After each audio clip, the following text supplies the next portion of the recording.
There you go. Now, what we're going to try to do in this next little block of time together is try to give some nuts and bolts answers to how we do this ministry. Hopefully we will answer some basic questions for you. Also, by going through this, you're going to meet the credentialing requirements that has been set by Southern Baptist Disaster Relief. So yippee for that. Are you ready to go? All right, let's roll on. You've been given a training packet, a little block, and a book, and keep that. If you have trouble sleeping at night, you might want to keep it by your bed. But inside of it is a lot of material. We used to try to cover all of that material in a training, and it's too much. And even already, some of you will feel like you're drinking from a fire hose after today. But still, hang on to that packet. That's your book, your DR book. I always suggest find you one of your older suitcases or a box, a tote bag or something, and put all your DR stuff in it. The clothes you think you're going to wear, your shoes, whatever, put it all in that bag. All your things that you might pack, and put it in your go bag. Put your stuff there, your badge, all of that. And it's all in one box, one place, and you can go to it and you can keep up with it. So there are a number of things that we won't go through the day. Some of them we will, but everything that you'll need is right there in that little packet. Now, the question is, who are we? I get that question a lot. Obviously, as I travel the state and the country, people want to know, well, who are Florida Baptist Disaster Relief? Well, we're trained, credentialed volunteers. And I don't want to race by those words because those words communicate a lot to other emergency management organizations, FEMA, the Red Cross, a lot of other entities that we work with and do emergency response. Those words are valuable words when we say that we're trained and credentialed. We're also volunteers who are affiliated with local Florida Baptist, Southern Baptist churches across the state of Florida. We work with 42 other state Baptist conventions across the nation, and we partner with the American Red Cross, Salvation Army, and others. So we are a volunteer credentialed organization.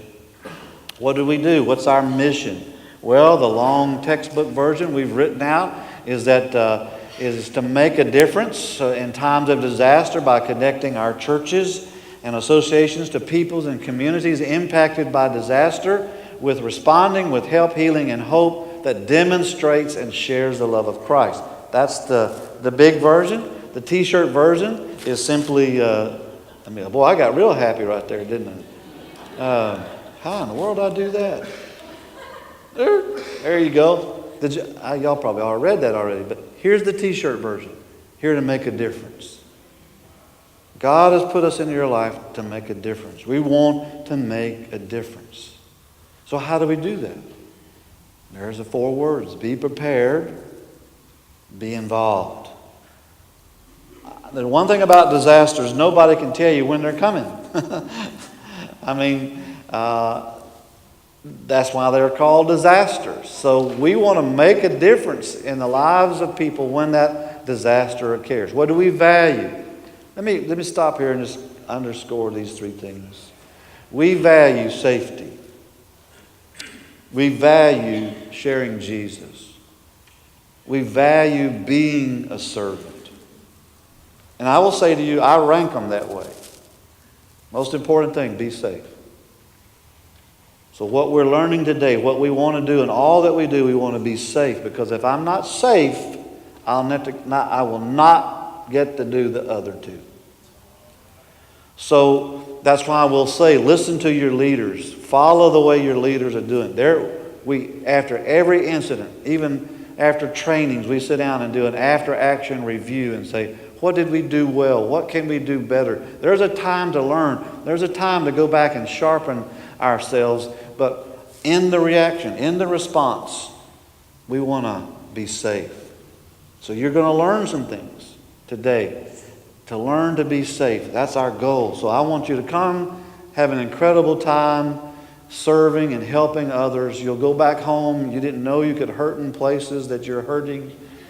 but you will have more joy that you can. It's just giving God the glory and allowing Him to work through you, and what a joy that is. I think about what Jesus did for me in my biggest disaster, my own sinfulness, and how He labored and sweat and sacrificed for me. And so I want to be an instrument in His hands and let Him work through me and let people know that our everlasting hope, our sure foundation, the one who is our refuge, the one who, I'm going to go to preaching here in a second, the one who is our shepherd, it is He that will get us through and get you through that disaster. But listen, it's all about being a servant. If you think this is all about you, or you're going to do it your way or no way, then typically that's when I will ask you for a cup of coffee. We may do a walkabout. And we may walk you to your car.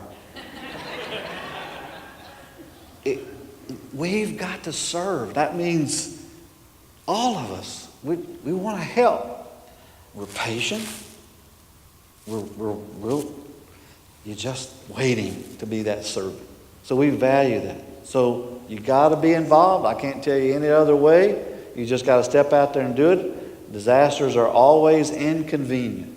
Now, what do we do? I'm going to ask Kevin to come up here. Kevin, come up here. Kevin Kite.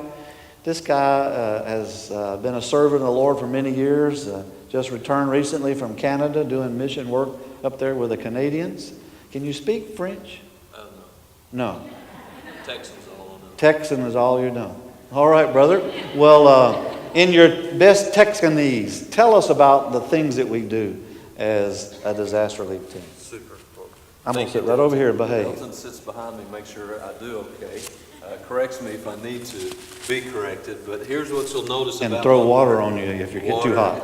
He doesn't open the bottle, he just throws them at me. Hits me. But here's what you'll notice about my part. I get pictures.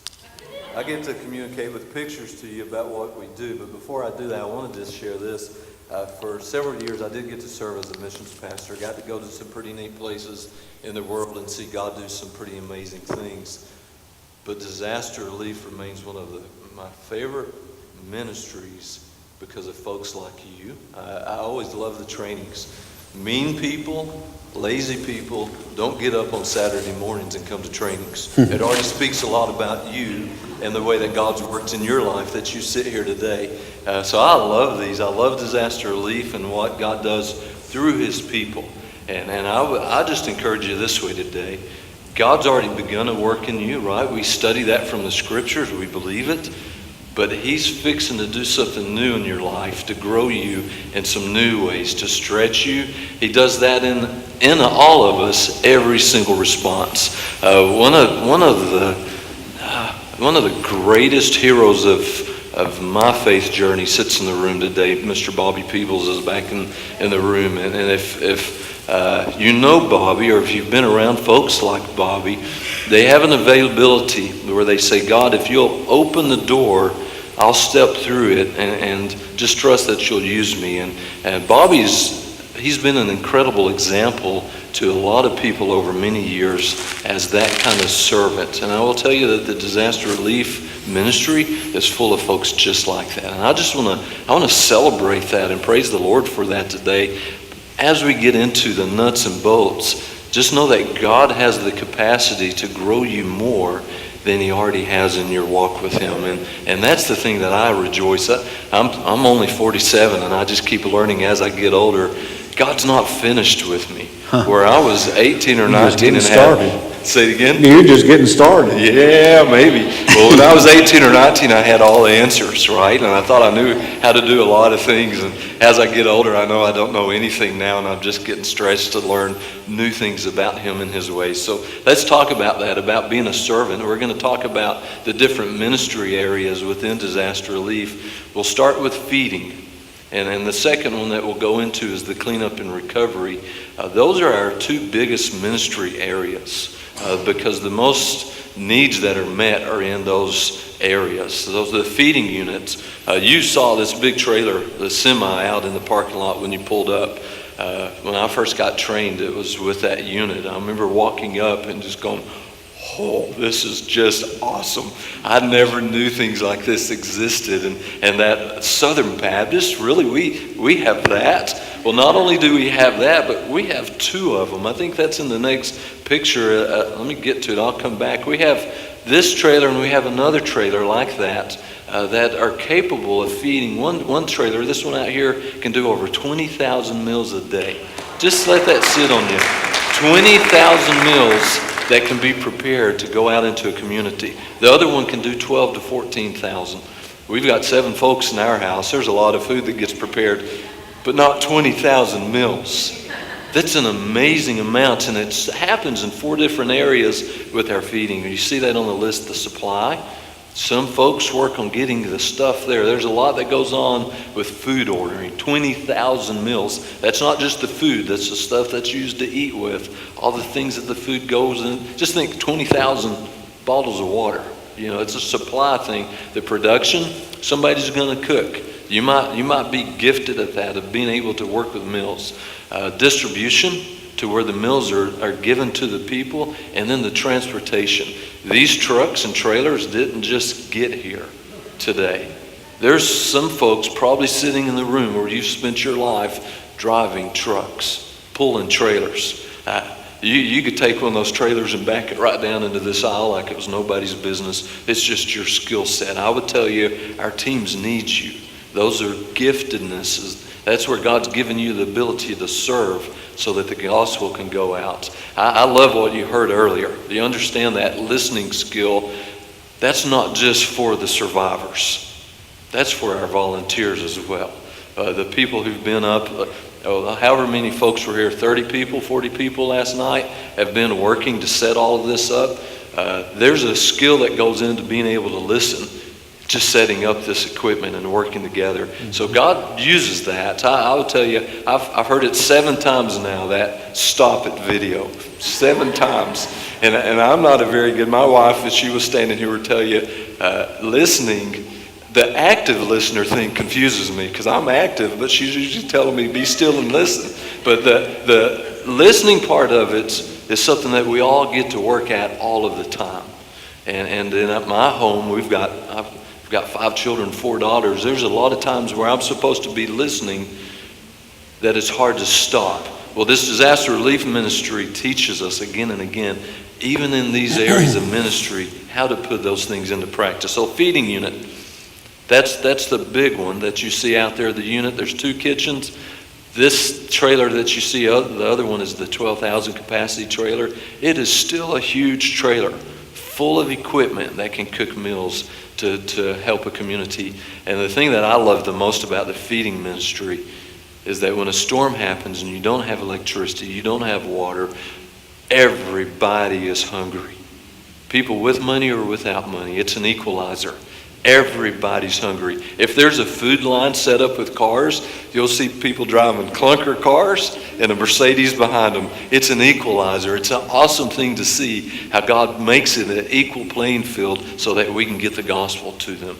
So the supply and distribution we've talked about. Well, let me go back to that one if I can get there. This clicker's a little bit different on me today. That's my fault. Why is it going backwards? Am I hitting the same button there? Look at cleanup recovery. Take me back, Delton. See why we need them? That's good. See, it's not just me. I'm okay. I feel better. Yes. Give me that thing. I can go wrong. Minion number 1. No, 2. You're number 1. And I really got a minion named Kevin. So. Yeah, I think we could. Now let's go up clean up recovery. Before we do that, though, there were some trailers in the pictures of the transportation where you saw a generator trailer. There it is. See that? See the big generators? Able to power everything. Shower units get brought in. There's one here. You ought to see it. It's an awesome one. But on the shower unit, and we have to clarify this, these are individual showers in the trailer, not just one big open room, but individual showers. Really, one of the trainings, you could tell people I was not communicating very good at that one. But the shower unit provides hot water and the ability for somebody to come just get clean. How many of you have been through the hurricanes, even 10 years ago? And I don't want your hands at this point, but some of you might have had to go a few days without a shower. It's bad. But to get a hot shower, you step into the next day going, oh, I'm going to be okay.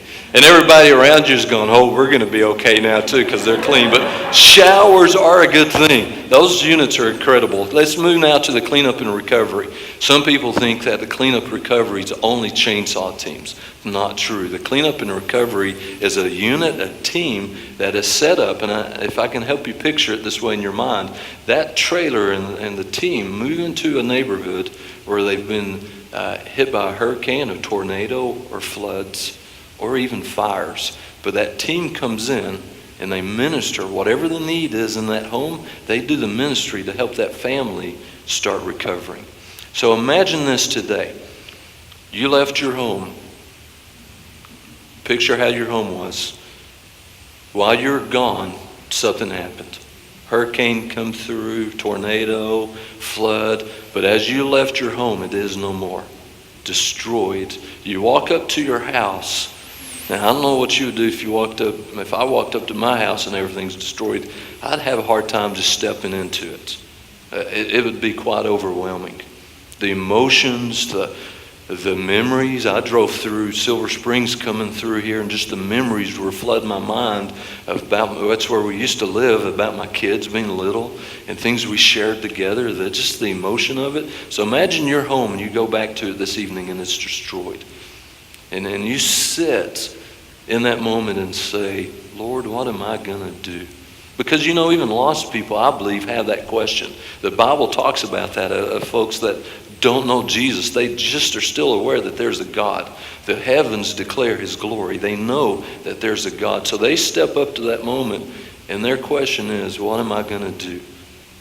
And in that moment today, you go home and you ask it. And then you turn around and you see people in yellow shirts in a trailer pull into your neighborhood. And they walk up and say, hey, we're here. We got the stuff in our trailer to help you.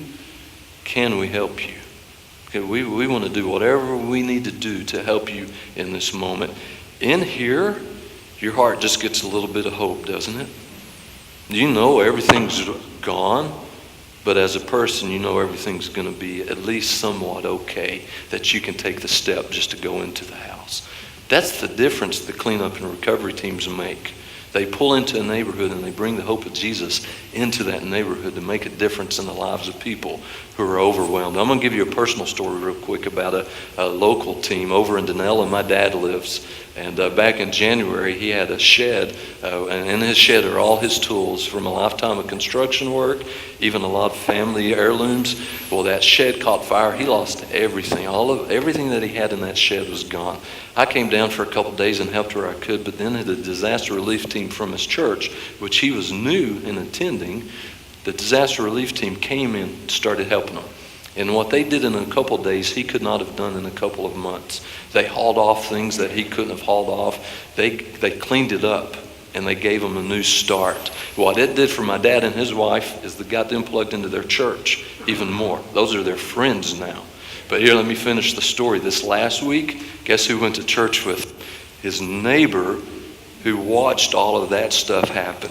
Do you see how that works? It's a neat thing that the cleanup and recovery teams do, even to help people within the church when they go through hard times. So the cleanup and recovery is not just people that can work chainsaws or people that can haul things out of houses that have been flooded. See this gentleman in this trailer? If you could zoom up into that picture, you'd see that he's missing an arm.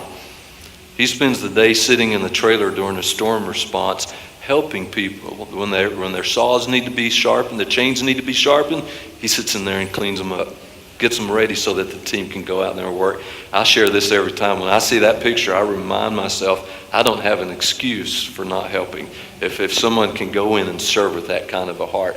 So Delton shares it really well this way about the feeding unit and the cleanup and recovery. He says that these two ministry areas are the tip of the spear, that they are the front end of what we do with disaster relief. I jokingly say I'm an FSU fan. That's just him being an FSU fan and not really knowing it. But cleanup and recovery is more than chainsaws. It's flood recovery. You've seen the blue tarps on roofs.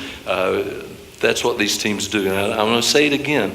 You don't have to get up on a roof to be part of a cleanup and recovery team putting on blue roofs. You could be the person up on the ground handing supplies up to the team up on the roof. There's lots of things that you can do. I want to say that again and again to you. Your ability is not as important as your availability, your willingness to say, Lord, use me in these capacities. This house, imagine if your house today really was hit by a flood. Everything in it got wet and ruined. You see those spots on the wall? There's mold. Nobody wants to live in that house, right? You can't. But our teams go into that house. We help remove the stuff that was there. If you've ever carried a wet mattress out of a house, it's unbelievable how heavy a king-size mattress is that's been flooded with water. It takes a team of people to get it out. A homeowner could not do that, likely by themselves. The mold that's on the wall here, our teams go in and help clean that up. You rip out the sheetrock, spray chemical on it that kills everything, but you help the family take those next steps towards recovery. Again, imagine that you went home today and that had happened. And as the water went away, your stuff was ruined and moved out of the house to go to the dump, and this was left. Those pictures that you see there were left of the walls that you worked hard to paint and to take care of and keep clean. Oh, it'd be heavy. But a team coming in just in days can help that family move forward. It's an incredible opportunity. Here's why I keep saying it's an incredible opportunity.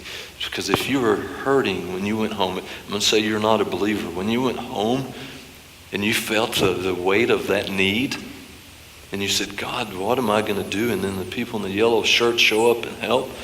Your heart's open to the gospel. You go, okay, God, you heard my prayer. Yeah, I was praying.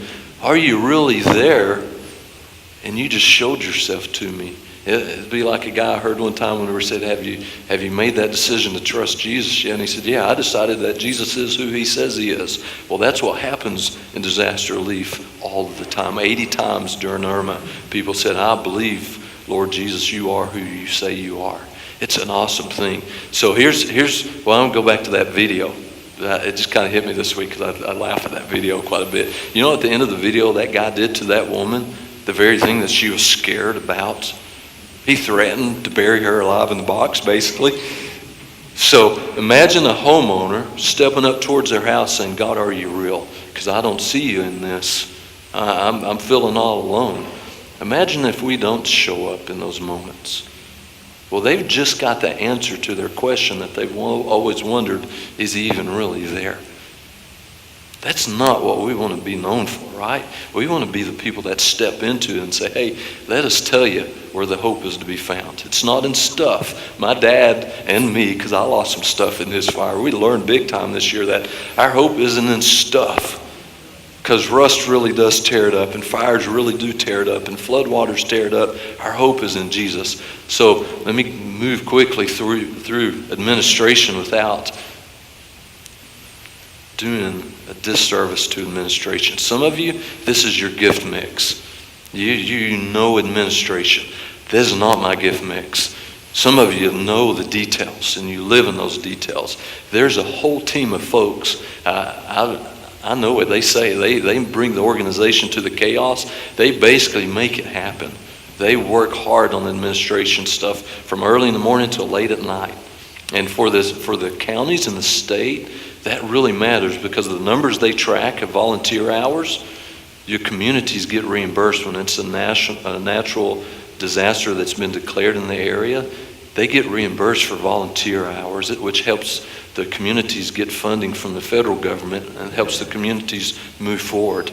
Those are ways that we really help our community. They don't even know all of that, but the administration folks, they make it happen. They're the folks that are going to come in here, by the way, and tap you on the shoulder in a little bit and ask you, come with me. It's not because you're in trouble or you've done anything wrong. It's because they're going to help you get your badging. They're going to help you get your credentials so that you are prepared to be involved. So the administration team, when you go through there today and they work on your badging, tell them thank you. Tell them thanks for all the hard work they do. And if you get to some moments to spend with Linda, say hey to her and let her know you're praying for her. Big time.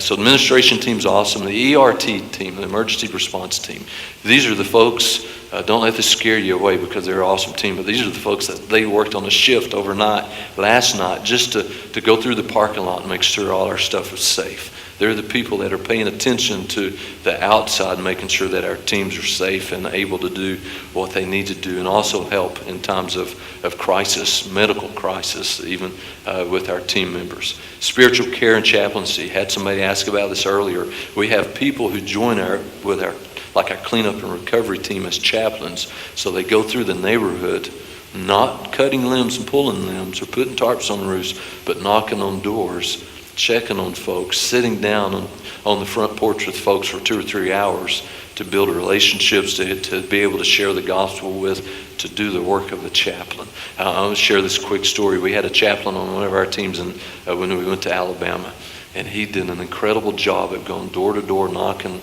on folks. But my favorite part of the response was after our chainsaw teams had finished working, all the tree limbs were all piled up in the logs. We were sitting down there with the homeowner just talking to him, and the chaplain walked up. And he did something that I'd never heard this in any evangelism training or anything of the sort, but it was so effective and spot on in the moment. He said, I'm going to say the guy's name was Ron. He said, Ron, he said, we've been here for a couple days helping, trying to serve and let you know about our faith. And he said, I want you to know, to a man, these men sitting here have trusted Jesus as their Savior, and they would tell you that it's real and it's changed their lives, and they hope the same would happen in your life. End of discussion. That was over, and I sat there on that log and went, wow, that was very well done. It wasn't in your face, harsh, but it built on the fact that we'd served him for 2 days to bring hope into his life, but we wanted to leave him with the thing that mattered the most, that his relationship with Jesus was why we were there. It was awesome. So the chaplains, they understand how to speak a language of the people. They understand how to be out in the community, getting to know the individual and sharing the stories with them of who Christ is. And then the last one, the temporary child care. I heard that earlier. This team is a team going to Dallas to help with child care. A great need, but let's take it to a storm response. Last year during Irma, they served in a hospital where the doctors and the nurses, they have kids, but the kids couldn't go to school or to daycare because all those places were closed, but they needed to be at work because the people, the hospital doesn't close down. So our child care services went to work and served them there in the hospital. See how that need is. Some of you may be tremendous with children, not just the children, but with their parents, so that whenever they bring their kids to a stranger, you have the ability to say, hey, you can trust me. We do have the credentials, but you can trust me as a person that I'm going to be incredibly kind to your child today while they're under our care. So I'll tell you, it's a neat ministry. So basically, we'll stop this part with what we started with. We need you, but you've got to do your part to be prepared, to be involved. You've got to do your work to make sure that we have everything we need to be able to help you find your spot in ministry. And I would share this with you again. Every person here brings something to the organization. God's gifted you different than the person sitting next to you. He's given you life experiences different than anybody else. You can bring every bit of that into this ministry and serve and say, God, use me. Here I am. Just like Isaiah said in the Old Testament, Lord, here I am. Send me. Use me. Pour me out so that others can know your goodness and your kindness. That's where Kevin, we need you. If I just step yes, in, sir, please. You see the 6 areas that we have, and you're asking, well, where's the biggest need? Where's our greatest need? Well, I'm going to give you my pastoral answer, and that is you need to go where you feel like God's leading you. Kevin has said, I had not put the FSU connection. So it's just in them. The tip of the spear is feeding and cleanup and recovery. I mean, that's the lead that leads the charge.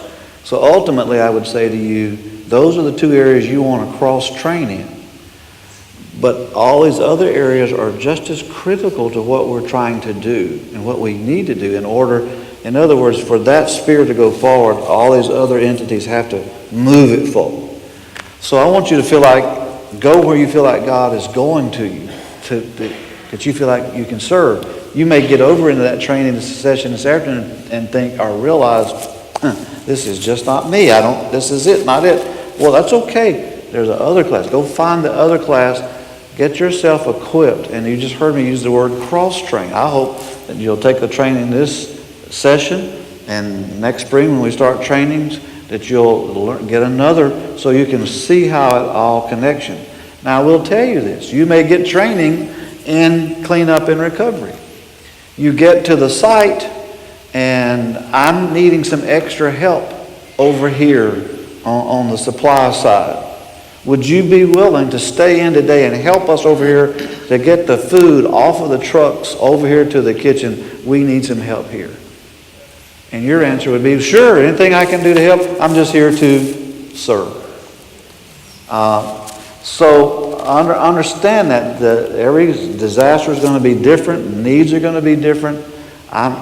You may get here and say, okay, we need it over here. So what I'm doing, I wanted to just kind of step in and say that. Perfect. Because I always get people ask me that, say, well, where's your biggest need? And I'm going to say, I really want you to feel like this is what God wants me to do. There's areas I can do. You may have a day job as an administrator, but the last thing you want to do is sit in front of a computer. And you'll go out and work with a cleanup and recovery team all day. I understand that. And again, be where you're comfortable, where you can add value and be a blessing. And you will learn, as I just mentioned, when we get on the site, boy, there's a lot of things that need to happen. I need more help over here. We need more help here. We'll get it done. And so we need you is just to be available and to be ready to serve. This afternoon, as you pick up these different classes, you're going to learn the techniques, the things that we've learned through experience many, many years. Most of the teachers that will be teaching our sessions this afternoon, they've been in this for a long time, or relatively, but they've learned a lot, and so we learn from each other. So I hope that will help you. Those 6 areas are very vital. Now, I will say this about chaplaincy. If you want to become a DR chaplain, there are some other courses that we offer online, other things you'll have to do on your own in order to become a certified chaplain. And so be aware of that, and we can talk to you a little bit more, and you'll learn more about perhaps that this afternoon. You go into the communications class if you're interested in spiritual care. Thank you. I would also total agreement that the cross training, the more training you get, the more times you raise your hand and say, can I go with the team, the more likely you're going to discover, boy, this is my sweet spot. But you know, the scriptures speak to us serving where we want to be, and then sometimes serving outside of those areas. Just having a servant spirit. The more experiences you get, the more God's going to use you in those different areas. My first training was in the feeding units. And my first response was to New York after 9/11, towards the end of the response. And what they were doing at that point is everything was being moved from the bombing sites up to the Staten Island landfill. So think about it. We went through training with feeding where they're talking about cleanliness and how everything has to be sanitized. We were serving. We're good enough in what we do that we're serving in a kitchen on the landfill, and it was safe. Is that crazy good in a terrible situation to be able to bring hope into the lives of the people? But the training and the experiences, every one of them are different. But the spirit about what we're talking about, that has to be consistent. Your willingness to say, okay, I don't have to have all the answers, but I want to serve in these ministry areas. Lord, can you use me? That's the key to it all, the heartbeat of it all. Thank you, Kevin. Yes, sir. Your badges, when we start here in a few minutes, we're doing badging now, and so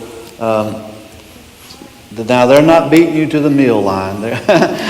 They're taking them out. They'll go get their badge made. When it comes to your row, they'll do your thing, then come back in here and just jump back in. You've already figured out now that you have to have a background check. A number of years ago, several years ago, the Florida Baptist Convention Missions Board determined it would be prudent for us to require any volunteer to go through a basic background check. Now, let me say this. What I say to people individually, now I'm saying to you publicly, I'm not trying to question your integrity. I really want to protect your integrity. I want to say that we're desperately concerned, seriously concerned for the survivor. And we want to be able to say to the survivor, you can trust us. When we say to FEMA, when we say to the state EOC that we're credentialed volunteers, that says something. That says that we would be willing to give up authority. We would be willing to go through this extra step so that we can be the best servants that we can be. So let me just say thank you for your willingness to step forward in that. But again, understand it's so that we can be the best equipped, the best ready to serve. And without these badges, it is becoming more and more obvious that without proper credentialing, you will not be able to get into a disaster impact area. And typically what happens is that we'll have a response. A church group will stand up, they'll go over to help, and they'll get stopped by law enforcement and turned back. Then that's usually when I get the call, what do we do now? I said, well, we've got a training next week. But the credentialing allows us to go in as a team because law enforcement knows us now as Florida Baptists because of our working relationship, the works we've done in the past. We'll show up. Oh, yes, you're one of the Florida Baptist team. Go in. That's good, and it's humbling. Because if we are led into an area, then how must we behave? Accordingly. We must be solid in what we do and how we do it. We've earned that trust, so we want to maintain that trust. But you understand, law enforcement and all of our emergency management, they have a job to do, and that's to protect the citizens of Florida. They're just doing their job, and I'm thankful for what they do. We want to be an asset to them. That county emergency manager, there's all kinds of groups popping up. Everybody wants to help.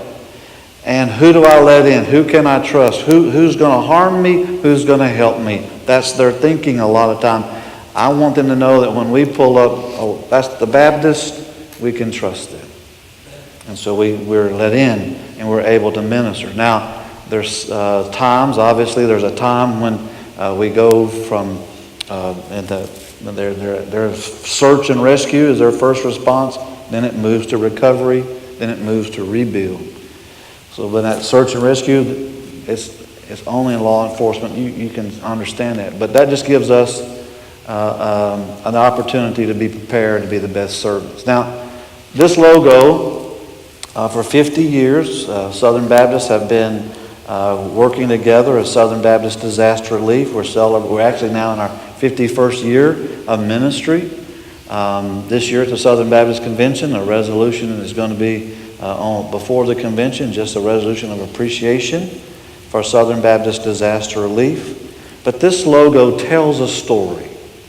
And even the other day with the CERT chief at the state EOC, he asked the question, how'd y'all get the yellow shirts? You know, where'd y'all come up with that? And I said, well, actually, it's yellow gold. The gold reminds us of the purity. It reminds us of the one that we serve. He's the one worthy of all of our service.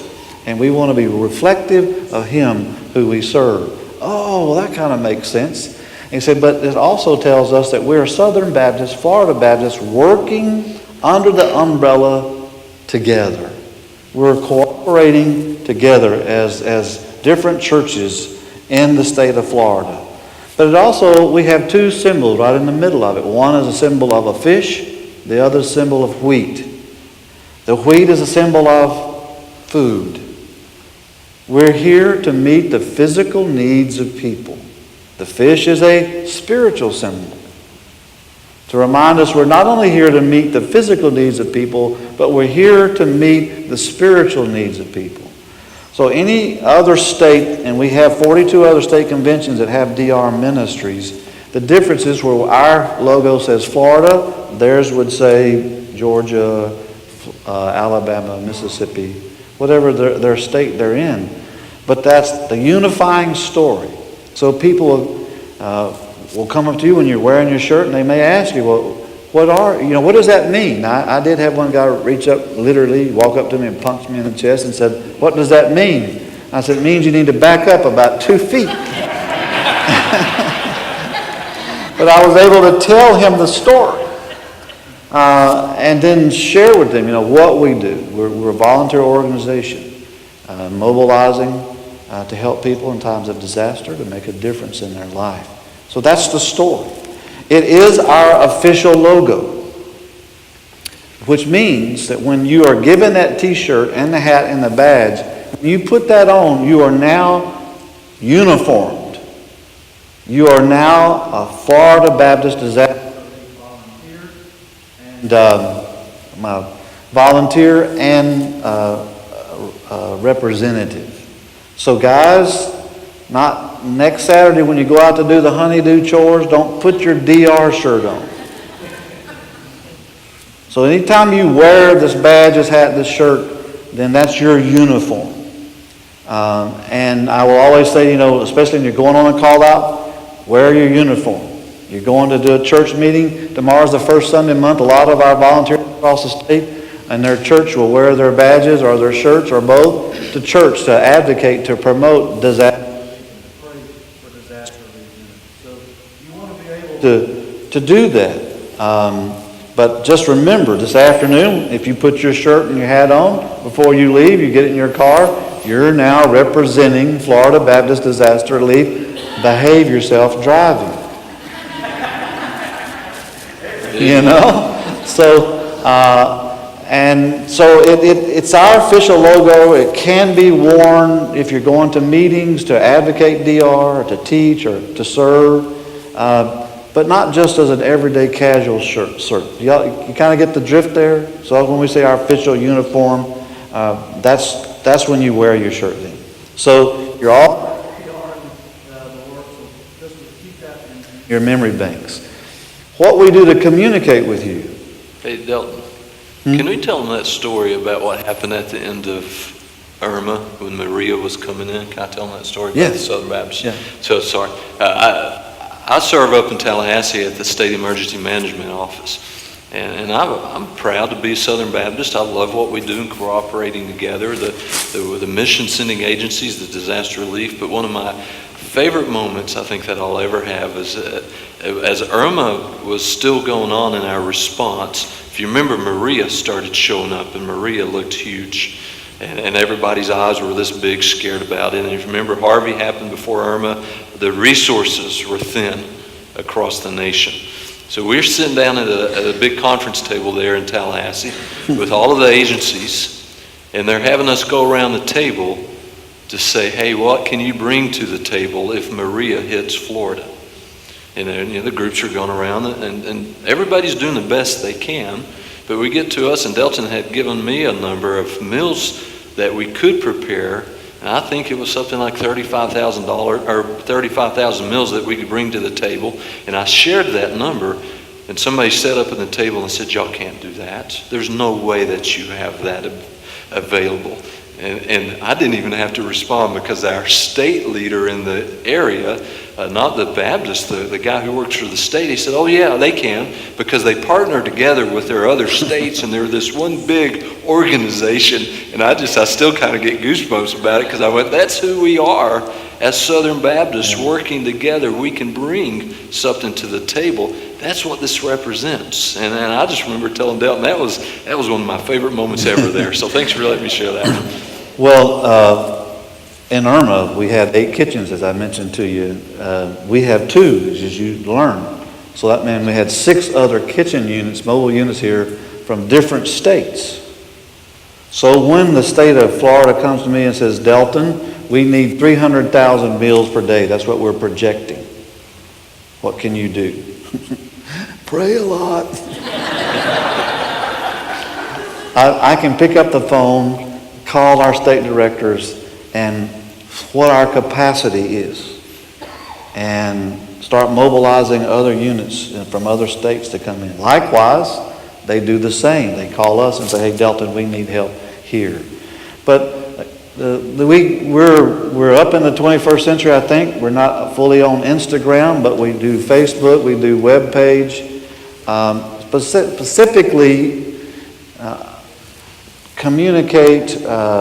You'll know if we're having a storm out that's approaching Florida. Just start watching our Facebook page, watching our web page. We try to put updates. We'll try to put messages out through that. So those are just some ways that we together so that you can hear and keep up with the planning, especially on a major event. 7 days, 10 days out, we're already staging and making preparations and planning on where we're going, how, there's a lot of planning. So keep in mind of that we want to do a better job of communicating with you. So we use these entities, these means, mechanisms to try to get our story out. Main thing I want to tell you is don't wait for us to call you. Connect with your region. Connect with those in this region who are various leaders. And you'll meet some of them today. And so you want to make sure that you're making those one-to-one connections with it. Just don't assume that, everything, we're going to sit back and wait. Always step up and say, we're available. You know what your schedules are like. So we do use a system that's called Calling. It allows us to make one message, we record one message, then we can call every volunteer in the state of Florida if necessary, and you'll get the same message. Here's the information you need to know. Now, I know if you're like me, I still get, even though I have the do not block, the don't disturb, whatever the thing is, I still get a goofy number of calls. This is not a sales pitch. Right. Take my name and number off the list. Thank you, click. If you know that something is coming toward us, a hurricane, then we will use this calling post message when we get ready to call. So be aware that you may get that funny looking number to pop up on your phone. We will always begin our messages by what you see here on the screen. This is a calling post message from Florida Baptist Disaster Relief. Thus, that's why we say husband and wife, we will call both of you. Both of you, so at least one of you is going to hear it. And even if you let it go to your voicemail, we will know, and you've got the message, so you know. If your number changes between now and next month or any time, drop me an email or even call our office in Jacksonville and say, hey, my number has changed. Please make this change on your database because I won't know if you don't tell me. So that's the system that we use called Calling Post. Keep your email up to date. That's very important for us. And so we go from there. I just can't stress enough. That's why we put the 2 slides in. How do we get started? Well, back in '69, Southern Baptists began doing this ministry over in Texas. Some guys got together using pots and cooking pots, and it all began there. Here in Florida, we began in about 1982. The convention put together, called a person to serve on the convention staff to organize and direct it. And so since then, we've been doing this ministry. We now have 2 warehouses. Our main warehouse is in Lake Yale, up in Leesburg, or over in Leesburg, and that's where our major equipment stays and is housed. Marvin lives there, and so that's our main warehouse, but we do have a second warehouse over in Marianna, and we keep resources over there as well. We are an organization, as I mentioned, recognized by the state of Florida, FEMA, Red Cross. All of these folks know us. I wish I could have inserted the picture. When I first started 6 years ago, when we would go to the state EOC, I was put in a room and I had a little corner that I sat in the room. We worked with all of our partners. This year when we walked in the state EOC, they said, "Hey Delton, come here, we want to show you something."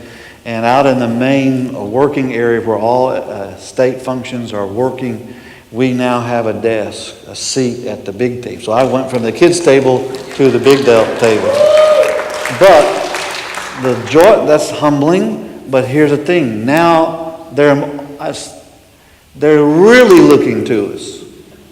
So you can't run out on me. I got your name and number. Dude, I'm coming to your door and you're coming with me. It's very humbling. That now they say we're depending on Florida Baptist to help take care of the citizens of this state. So God has opened up a door for us. I want to be a faithful servant. And so thank you, God, for giving us that. But thank you for being here today. Because I could sit there all day long, but if you're not out in the field, I'm just occupying a chair. Well, what is a disaster? It's an occurrence that causes human suffering, creates human needs that the survivor cannot alleviate without help. In other words, something bad has happened and I need help. My home is Panama City. If my wife called me and said, honey, I got up this morning, the hot water heater has busted. We have about 6 inches of water all over our house. I'm going to say, clean it up. No. We need to pray for him. Yeah, I'm dead, dude. There's a disaster happening now. Y'all took that seriously. Bigger question. Do we have a disaster? Do we? Absolutely. That's a disaster. Call the church. Get the disaster team together. Can y'all come over and help us? My son, who lives in Texas, called me one morning. Well, actually called his mother in hysterics. Brooke, his wife, had just left for work. He was just sitting at the kitchen table with her. He had got up. A thunderstorm, a bad storm was coming over them. And he said, Dad, it was just instantaneous. This huge oak tree just crushed through their house. And the kitchen table that they were sitting at was literally flattened to the floor. And he said it was like 1,000,000 gallons of water just went whoosh right into their home. What do I do? Call the church. Find out about their disaster relief team. And within an hour, a group of men were at his house helping him clean out from that disaster. So what I'm saying, it doesn't have to be hurricane size. It can be one individual. And as you go back to your churches, there are going to be opportunities for you to help somebody that's hurting in your community and within your reach. So when you show up, Daniel still talks about those guys that came and cut out that big old oak tree off of his house. To them, you're the modern day Good Samaritan. To them, you're the God in action person. You're showing God to them. You're the hands and feet of Jesus. That's what it becomes for you and me. Disaster ministry is a ministry of inconvenience. I had all these plans to do this on that week. I had my hair appointment. and I get this silly calling post call. Now what am I going to do? You got to make a decision. Now, I will tell you, if you've got a doctor's appointment, you might better hang on to that because it might be 3 months before you get another one. But it always comes, it seems like, at that inconvenient moment. But let me tell you this, when the call comes, it's an opportunity for God to work through you. It's you being the hand and feet of Jesus. It's the gospel in its work clothes. And I will say this, when you respond, it's so infectious. It's just going to get all over you. You know, that's just the way it is. You're hooked. It's just a blessing. Hope even today. Honestly, I hope this is the only time I see you. We just came to a training. You got your badge, we're good to go. But we live in Florida. And the likelihood of some storms coming our way are pretty good. So when they come, we'll mobilize ourselves and we'll work together. Here's how we structure. The state of Florida has been divided into 7 regions. You're in region 5. Okay? 7 regions. We didn't arbitrarily pick these regions. The state of Florida, the Division of Emergency Management, many years ago, divided the state into 7 regions. We work within those 7 regions. Now, the Florida Baptist Convention has regions. Brother Craig is a regional catalyst. But his region is different from our region. Why? Because we work with county emergency managers, we work with FEMA, we work with the state of Florida. So if something is going on in this particular region, we're all connected. So you're in region 5. And you'll see in the map that's in your book that the other regions that are there. And so just be aware, you hear something about region 5, that's my region. There are a number of ways that we respond. So let me walk through that with you. Do you need to stand up? Are you okay? Everybody?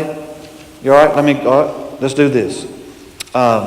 We self-manage. You got back issues. You're not going to bother me at all. There's 5 ways we respond. One of them I just mentioned, a local response. Something happens in your community. You're aware of it. What do? You respond to it. Now, I would nobody's mandating that you do, but I'd like to hear what you did and how God blessed, how God worked through you. So you might send me an email or a text message. Hey, Delton, 10 of us went over here. We helped the Jones family. Was able to pray with them. But that's a local response. Now, it may, when you get over to the neighborhood, realize this is not just one home of a church member. There's 20 homes over here that have been hit by this storm. You can call your regional coordinator and say, we've got 20 homes over here. We need some help. And so your regional coordinator can start mustering up the other teams and groups out of your region to come over and help.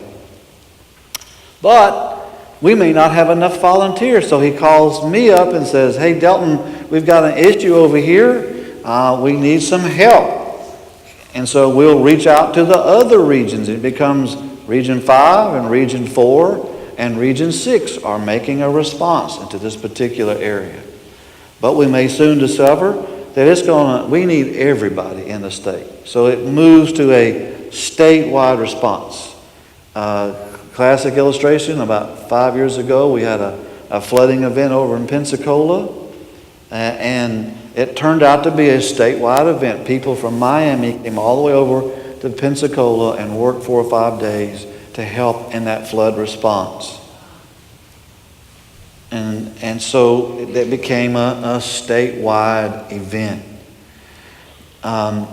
Out-of-state responses. Yes, we go out of state, but there is a way in which we do that. You see, SBDR is a network of all the state conventions coordinating, working together. The North American Mission Board helps us in that coordination. So when I need out-of-state help, I'm not having to call all 41 conventions. I make one call to the North American Mission Board, and they are able to assist me in calling and reaching out to other states and saying to them, hey, Delton needs help in Florida.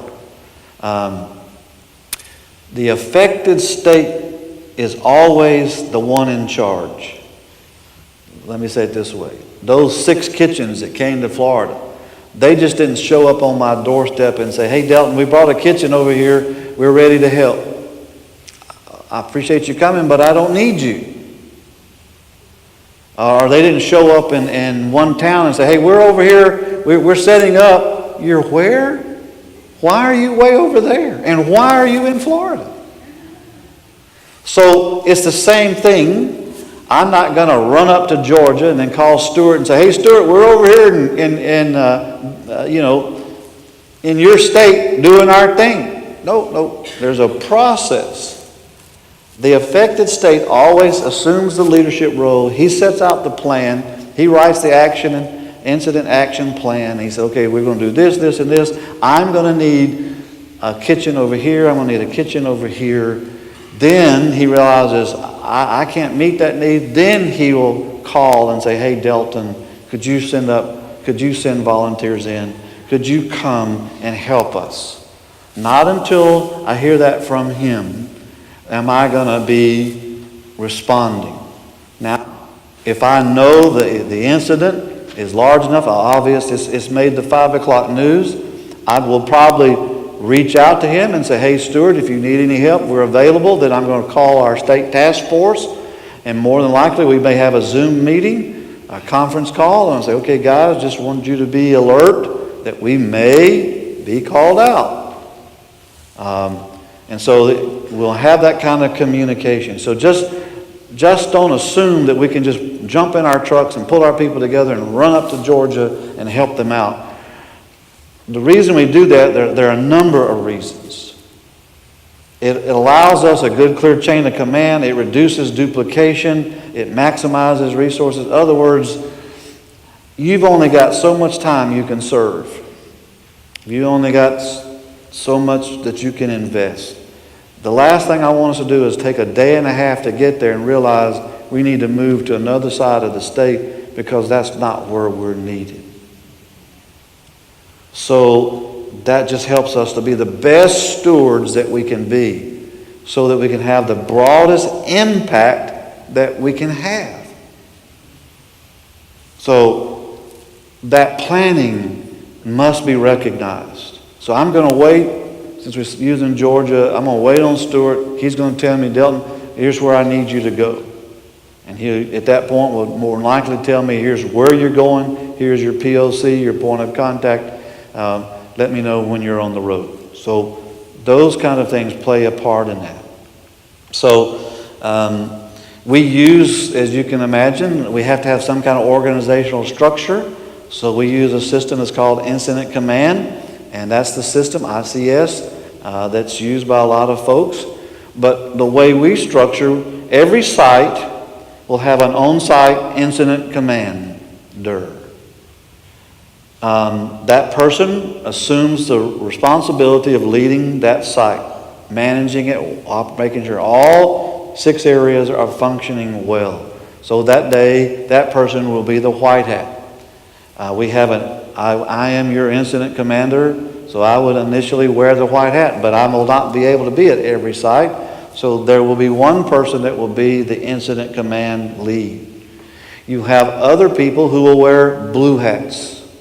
They are unit leaders. So that you see somebody on with a Florida Baptist blue hat, you know that person is a unit leader. Hats just dictate the responsibility, but they do not indicate importance. Now today I have the white hat. I may turn over and say, Kevin, you're in charge. I'm moving away. I'm going to another site. Sorry, I'm not moving away on you, buddy. But you're the incident commander. So those hats will change. You may see him with the blue hat on today. Tomorrow you may see her with the blue hat on. That leadership is rolling, and we're building our leadership. Obviously, we're servants, so that regardless of if I have the white hat or not, and I jokingly say, well, God's given me a permanent white hat, but nonetheless, we're here to serve. And if you're wearing a hat, a blue hat or a white hat, and you're not willing to serve, let's go get a cup of coffee. It's about serving. So the most important hat you can wear, I don't know why that's jumping.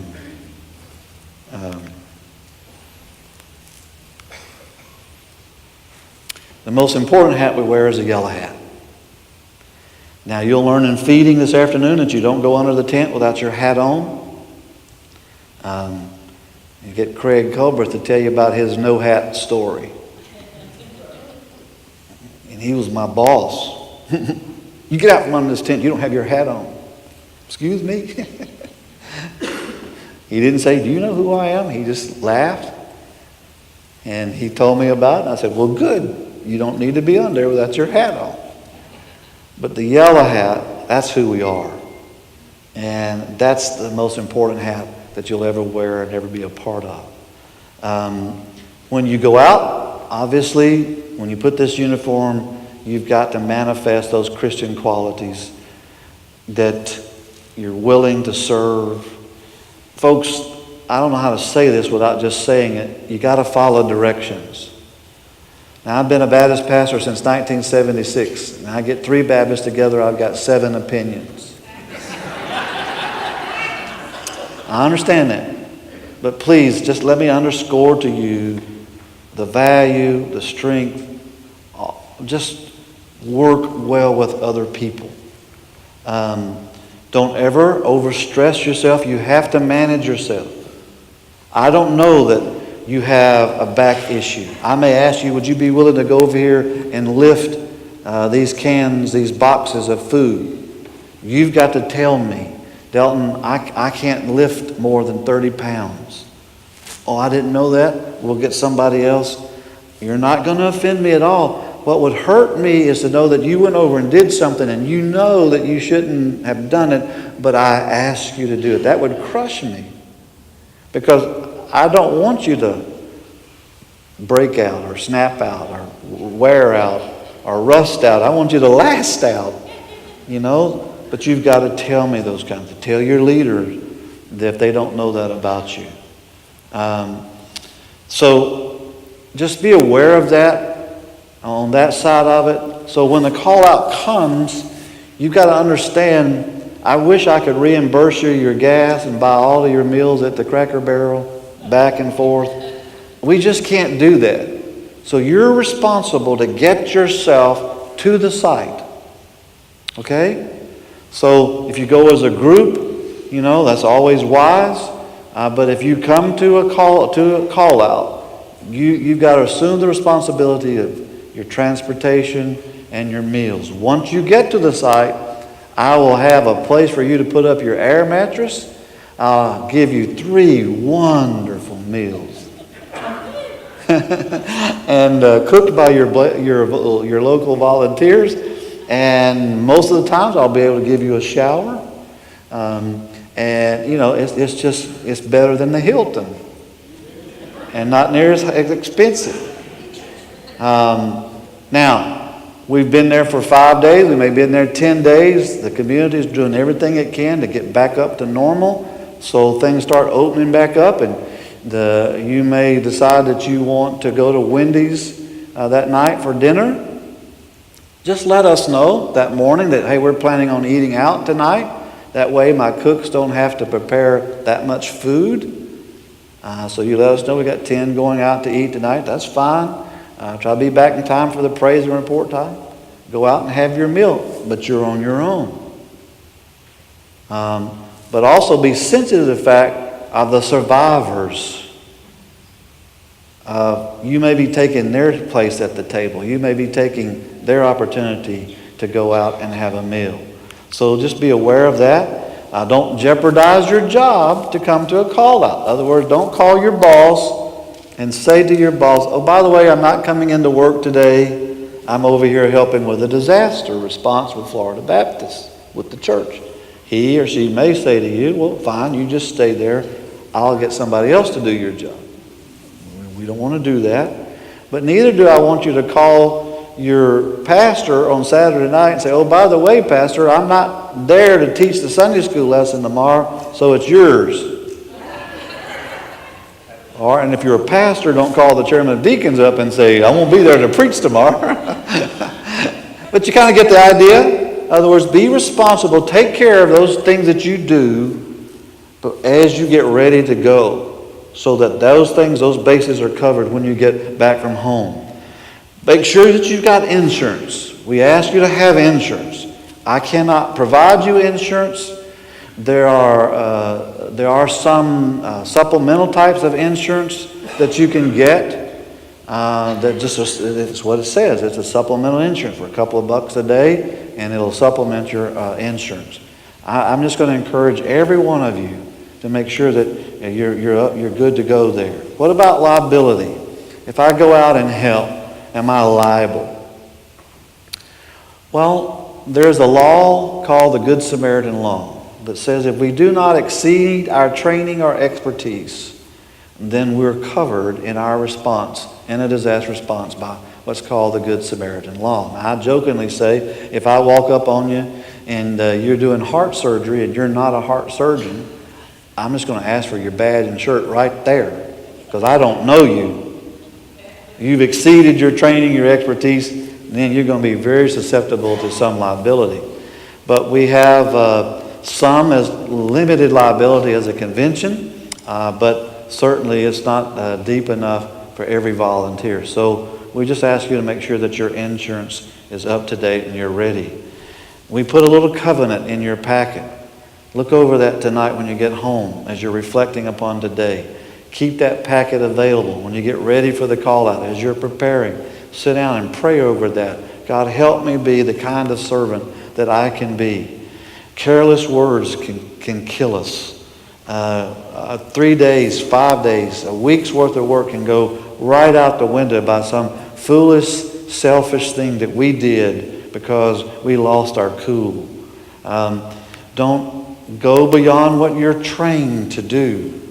Now, you may think that you would enjoy driving that skid steer. That looks like a lot of fun.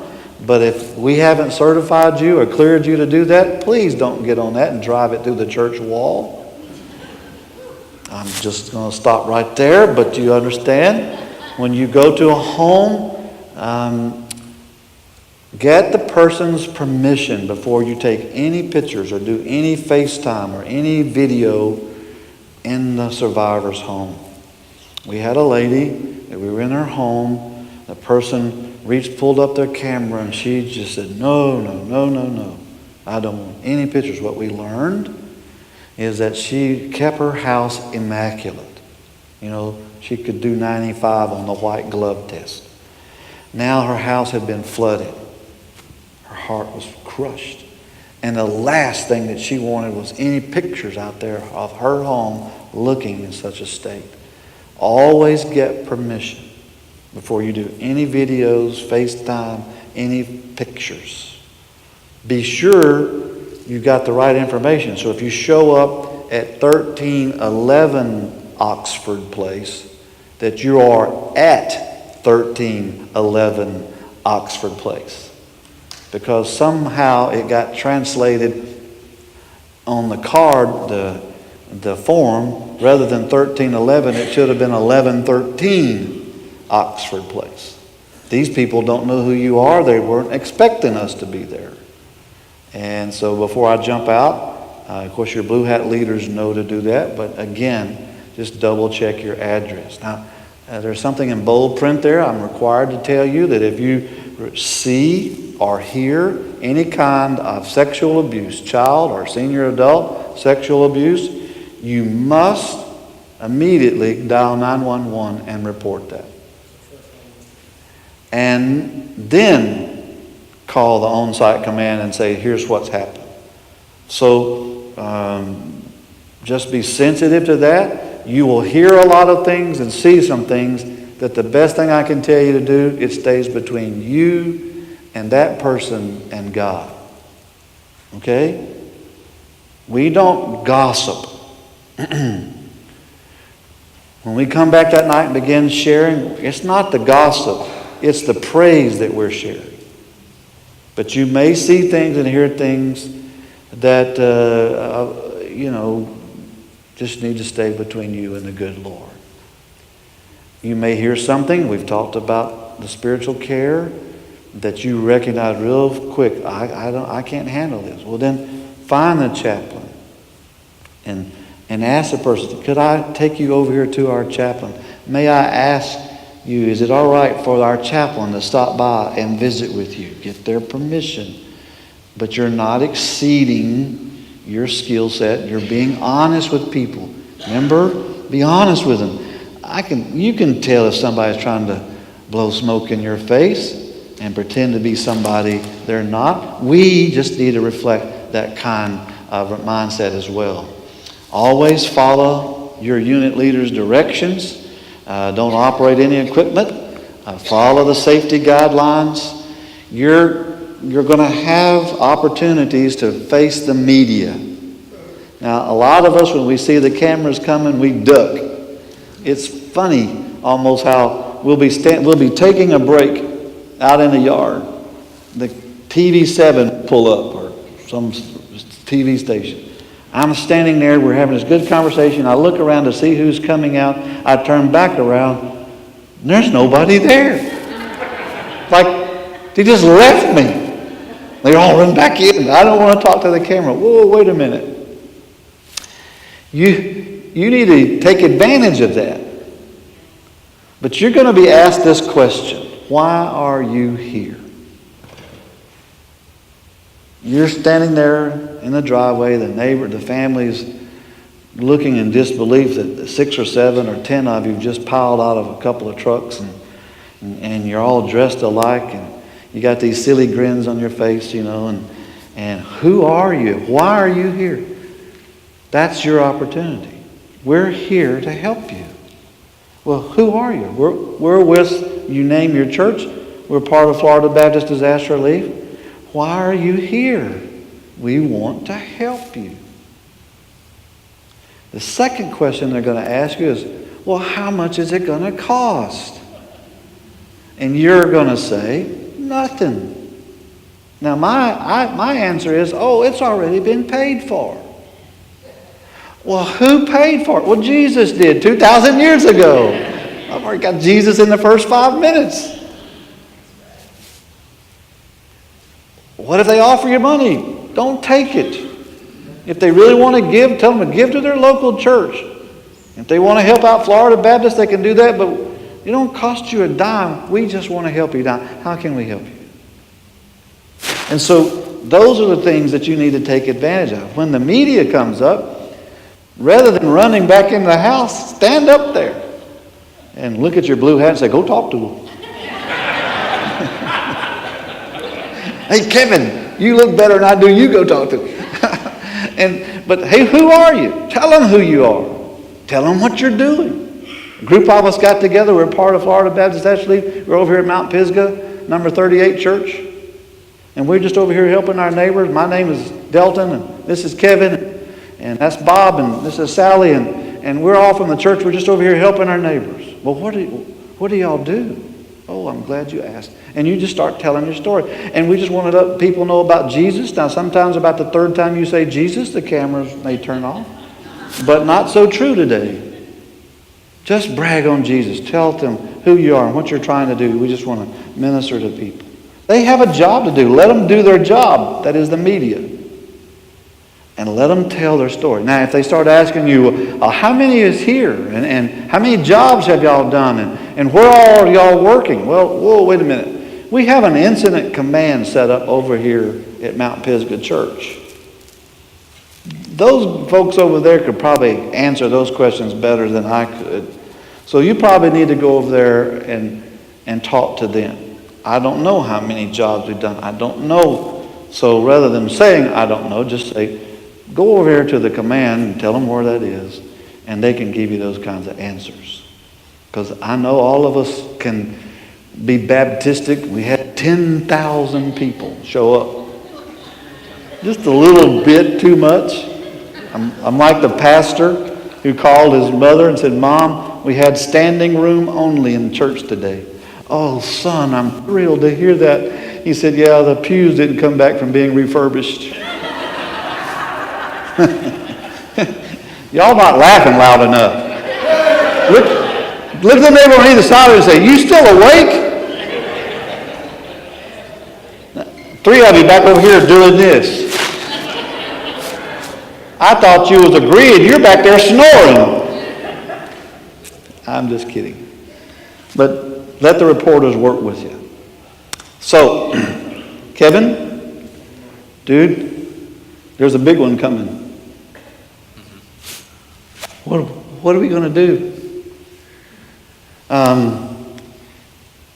You started getting kind of antsy. We'll move to an alert. You may get that call regionally, locally from your Blue Hat leader. Hey, there's something brewing out there. Can you go? Is it possible that you can go? That's when you start looking at your calendar. Now, there's one thing I've learned about Floridians. You don't have one weather app. You've got about 4 or 5 of them. So every one of you, you're tracking this storm better than I am. But that alert kind of goes up. As it becomes more defining, or after landfall even, then it will go to standby. In other words, we're going to need you. More than likely, we're going to need you, so gear up. Then that Blue Hat will call you, or the regional coordinator will say, can you go? He may ask you, or she may ask you, can you go within 6 hours or 4 hours? Hopefully, some of you will be able to say yes. But he'll tell you, or she will tell you, all right, here's the plan for us going. On the higher scale, the 2 hardest things that I have to decide on is when to stand up and when to close down. At some point, we've got to make that decision. We're rolling, this is what we're doing. The other point is we're standing down. We're closing this operation. That's very hard to do, because that'll be the morning that we'll get a dozen calls that we still need help. When do we reach that saturation point? When do we reach the time we stand down? So we get a call out. We use the calling post. Again, let me remind you, update your information. So you'll get your badge, your shirt, and your hat if you've been background checked. Again, don't worry if you're not. We'll mail it to you. But those of you who've been clear, will go home today with your badge, your hat, and your shirt. And we do have various call-out procedures for various ministries. In other words, feeding ministry will have a little different twist than cleanup and recovery. Obviously, we may call out feeding before we do cleanup and recovery, because our goal is within 72 hours post-landfall, our kitchens to be operational. FEMA and state and all those experts tell us that most people can go about 3 days without a hot meal. Now understand, our other partners like Salvation Army and the Red Cross, they're out handing out sandwiches and snack. They're doing that within 24 hours of post-landfall. But there's only so many crackers and peanut butter that you can endure until a good hot meal would be awesome. So because of our partnership with the Red Cross, we want our kitchens up, preparing the food. The Red Cross provides the product to us. We prepare it for them, and then they take it and serve it to the shelters and different serving points. They'll get like the ice cream truck, and they'll go around at different locations and stop and feed people. And then when they run out of food, they'll bring their equipment back, the Cambros back. We'll take them off of the truck, and we'll sterilize them, and we'll put more food on them, put them back in the truck, and they go. So that's the way we work. But in a major disaster, hurricane of status, or could be a tornado, but a significant area has been impacted, we say plan for a 6-day event. I had my last lady asked me, well, what if I can't stay 6 days? Plan accordingly. Depending on the location of where you live, where the impact is, maybe you can come just for a day. Call and you're going to work with your team leader, or you can call direct and say, I can come over and help for a day. Come on, we can use you. But we say just for planning purposes, think of 6 days. 1 day to travel, 4 days to serve, 1 day to travel back. And I would say go ahead and think of the 7th day as rest. So a 7th day. But that's kind of how, when on our admin side, we're trying to plan how many people are we going to have day 1, how many people are going to have day 2, and day 3. That's why it's important to let us know. Your unit leaders know to let us know that 10 of us are coming in on Tuesday. We'll be there Tuesday afternoon. That tells my incident commander that I've got to have 10 more bed spaces ready. That tells my feeding coordinator on site I've got to have 10 more meals ready. But if you don't call and you just walk up and say, here we is, who is you? You know? So, okay, well now, we'll make room for you. I may have to hang you on a nail. But now, we're all in this panic. We're all in this rush. I got to get you to move all your stuff over 6 inches so I can make room for the new person that we didn't know was coming. So, am I making sense with y'all? Okay, good. Expect to work how long, Kevin? The whole time. The whole time. So you mean when I get there, I can't take the first day and go sightseeing? Yeah, you probably want to go on home if you do. No, that's not. We plan to work the whole time we're there. What about on Sundays? All right? It's our mindset that the ox is in the ditch, we're going to work. But what we will be communicating with our pastors in the local area, the church that is hosting us, we'll ask our pastors in advance, what's the community? What's your heartbeat? If that pastor says, it probably wouldn't be good for you to go out that morning and start work, that afternoon would be better. Then what are we going to do? We're going to follow the lead of that pastor. Because we're pulling out in a few weeks, he's still there. And the last thing we want to do is give a bad image or a taste in the mouth of the community because we were not sensitive to their cultural mindset. So we'll go always, we'll have service. Some churches have an early morning service, so our teams will go, we'll worship that morning with the church, and then we'll go out and minister. So it becomes that kind of rotation for us. Some of you may be able to stay longer than 6 days. Think about your team, your travel, and how I'm going to get there and how I'm going to get back. So all of you may be able to come in one vehicle, and that's great. But you may have to come in 2 vehicles because 3 of you are going to have to go back midway, but the other 3 of us can stay longer. So just prepare accordingly. Take care of yourself. Be flexible. Everything we tell you today, there are going to be things that change. It's just a disaster. So you've got to be flexible. I prefer the word fluid. Flexible means I'm here and I can bend a little, but by golly, as soon as I can, I'm getting right back here. Fluid means I'm just, wherever, I'm just rolling and rocking. Well, so to me, that kind of image is more comfortable. But the idea is you can't expect it to be what this is. You told us it was going to happen just like this. Now, I don't believe you anymore. I told you it was a disaster, and I asked you to be flexible. Did I not? Yes. I said, okay, we'll be flexible. And just smile and say, Delton's got a lot to learn. Things will change. Have I said that? Say that with me. Things will change. All right, well, make sure you hear that. You may be different skill sets that you have that your team leader will not know about. Don't be hesitant to tell them that way, but don't insist that you do that. I'm the best toilet cleaner in all the world.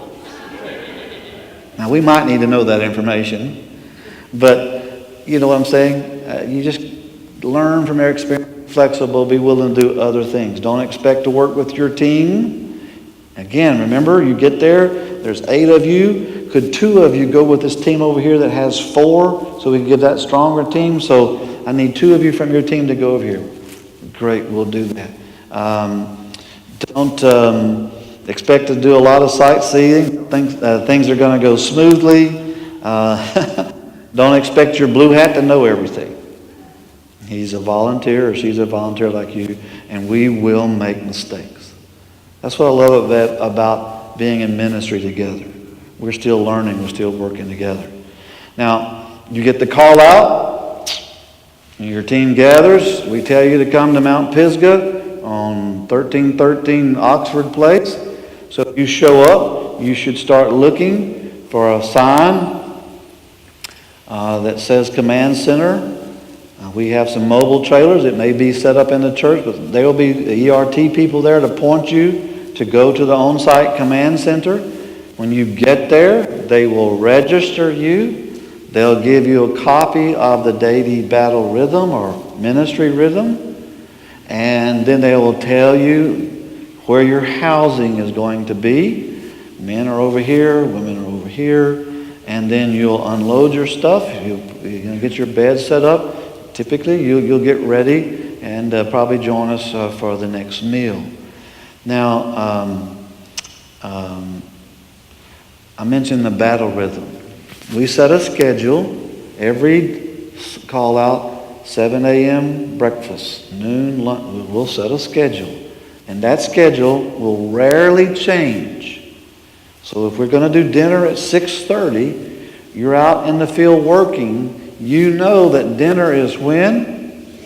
6:30. So you got to make a decision. Do we finish up this job now and we get back a little late for dinner? Or do we close down now and come back tomorrow and finish it? You can't call me and say, hold up supper, we'll be a few minutes late. I can't do that. Our feeding team is on a real tight schedule. Everybody's on the same schedule. So that's the schedule. Everybody knows. That's when we have dinner. That's when and we will post that all over the place. The other thing our admin team will post every day, they will make a post. Today is June the 2nd, Saturday. When you first get there, you'll look at that and snicker. By the 3rd day, you'll be glad it's there. Because you just get in a rhythm. And rather than me having to stop and answer 20 questions, what day is it? It's on the wall. It's Saturday, June the 2nd. And so you'll just get in that and you'll see that. And that's kind of the rhythm that we get in. Kevin, do we bring high heels? I don't know if you do. I don't. I've never had anybody ask me that question. Well, what do we bring? Well, now can y'all see that picture pretty good? I just got a snicker right there. That's Kevin's wife, and she's packing for one night. Yeah. I'm going to tell Jeannie you said that. You're going to be in trouble. His wife That's is Jeannie, and my wife is Jeannie. Actually, that's my Jeannie. Not actually, but that's the way Jeannie would pack just to go overnight, you know. So I'm going to tell you this real quick. You can't bring that much stuff. Well, you might, but where in the world are you going to put it? So your uniform, certainly you want to bring your shirt, your t-shirt, your badge. You may not be able to get in if you don't have this. So whatever you do, hang on to your bag. Me one shirt. So what do I do? Well, you can wear other shirts, obviously, or you can buy some more. You can go to iwantyellow.com after today. You'll be able to give them your badge number, and you can order as many shirts as you like.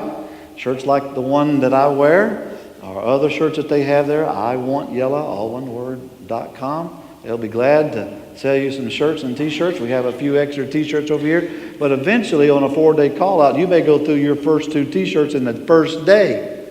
Just make sure you wear your badge. All right?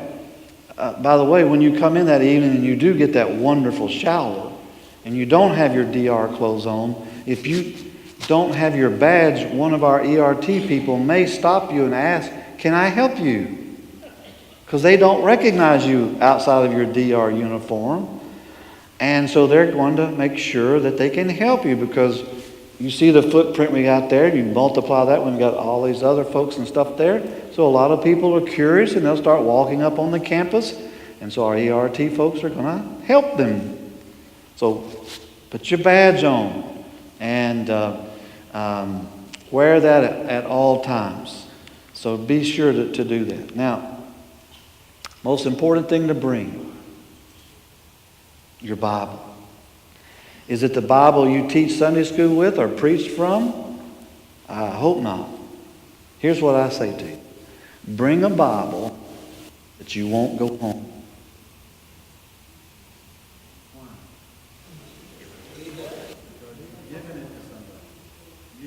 Bible to somebody. But please don't go alone and come into the situation with not the Word of God close to you. And by the way, that means if you bring it, you got to open it. You've got to read it, stay in it. Here's a second thing I suggest that you bring. Y'all know what those are? Now, look to the person on either side of you and say, "I do not snore." And they look right back at him and say, "Liar, liar, liar, pants on fire."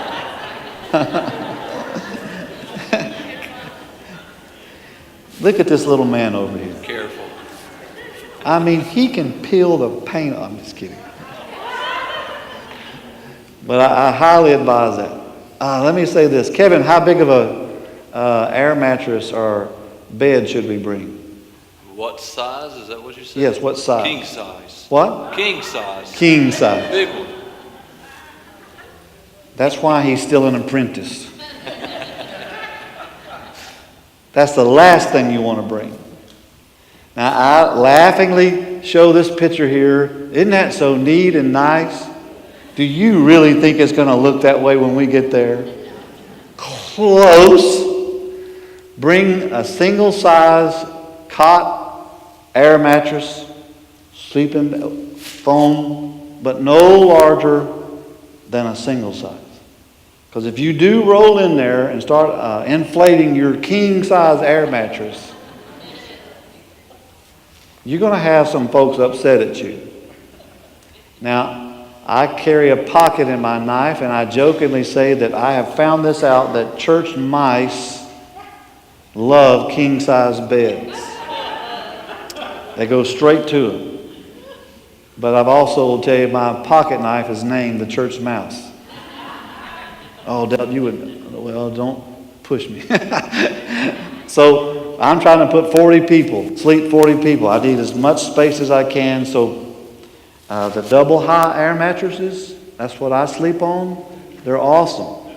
I don't have to bend down as far or get up, it's easier, but it's a double size twin. You bring a cot, but you'll definitely need to bring something to sleep in. Sleep on. Sleep in as well. That's important. Yeah. You bring up a good point. Yeah, go ahead. I finally figured this out. We try to tiptoe around modesty, because it's always awkward for men to talk, because women about modesty just always feels. But I have a story, and it's a true story. When I was in my 30s, we had a disaster relief trip where I was staying. How some gyms have a balcony? I was sleeping up there, and I woke up about the time they turned on the lights. And we always encourage flip-flops for showers, and this guy had flip-flops on. But when I looked out, when the lights came on, I saw a 70-something-year-old man who was pretty overweight with his flip-flops and his whitey-tighties walking to the shower.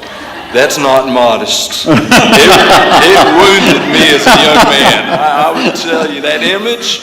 So modesty for all of us really matters. Does that work better than men talking about women? Yeah, that image, I won't be able to get away. That helps for lunch too, I think, a little easier.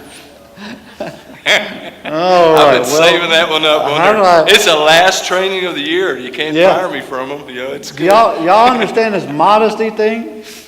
You know, other words, dress appropriately, even if you're going to the shower. Or dress comfortably, but please be modest and recognize you are still around a lot of other people. I mentioned we say showers. We do our best to try to have showers. You'll see the shower unit out here this afternoon. It's one of about 9 units that we have around the state. And I will have to say sometimes if you're in the first team to come in, showers may not be functioning. We may not have the water connected. We may not, there may be some other issues. On the way in as the shower is being brought in, some piece broke.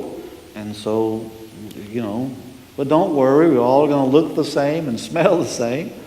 But we'll do our best, to provide a shower for you.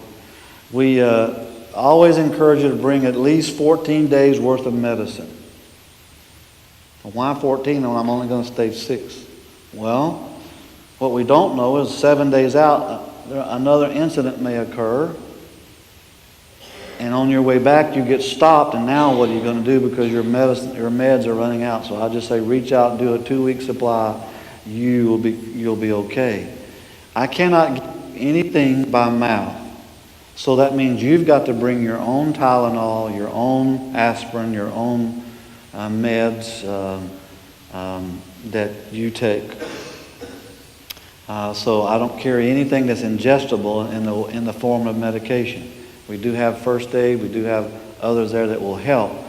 But you've got to take care of your meds. Now, also you need to check to make sure that we have electricity at the site and that we have enough refrigerator space if you have meds that require cooling. If we've got electricity, you might be able to bring your own little ice chest that you can plug in somewhere that you can keep your meds. By the way, CPAPs are the same thing.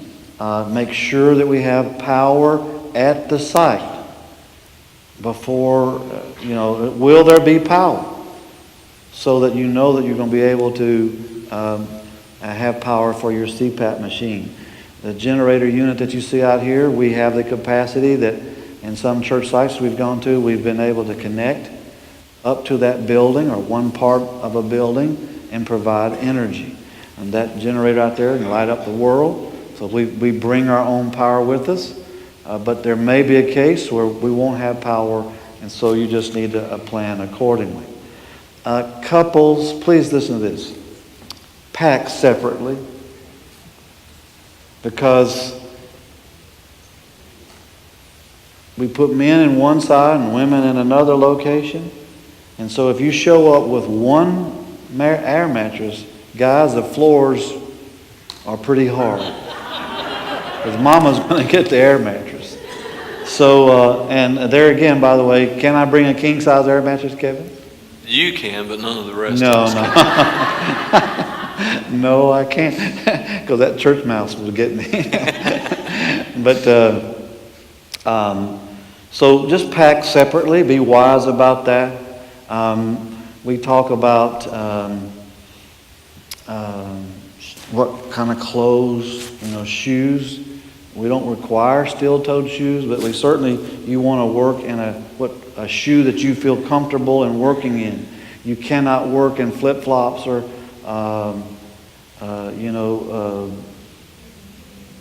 what's those other shoes? Crocs. Crocs, yeah, you can't do those. Now, you can have those for your leisure time, but just not to work in them. Wear long pants.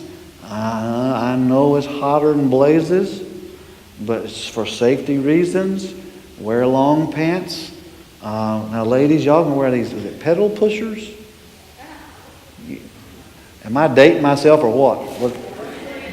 What capris? There you go. What's a pedal pusher? Ooh, stay away. Next slide. Next slide. You ever heard of a pedal pusher? Go back to that attitude. Y'all are the best. Y'all are just hee-hawing. Thank you. What not to bring?